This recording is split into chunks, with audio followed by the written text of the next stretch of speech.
Уставни измени без конкретни гаранции од Европската унија јасна испорака од Бугарија нема да има, вели премиерот Мицкоски по последните пораки на шефицата на Европската комисија Урсула фон дер Лајен, дека топката за почеток на преговорите е во нашиот двор.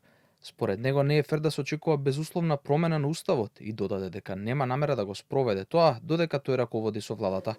Во вчерашното гостување на само интервју ја отфрли идејата за референдумско изјаснување за македонските евроинтеграции и оцени дека на тој начин не би се постигнало ништо за деблокада на земјава. Ние бараме доследно почитување на меѓународното право, а таму има обврски и нашиот источен сосед. И исто така бараме гаранции и ако навистина Европската унија сака Македонија да ја види во своето друштво, ако навистина сака, баре малку од тоа што за некои други држави го прави, ќе го направи и за нас.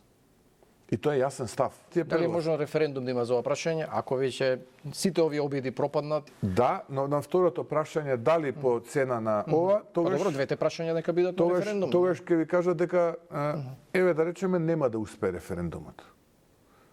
Тука завршуваме со Европската унија.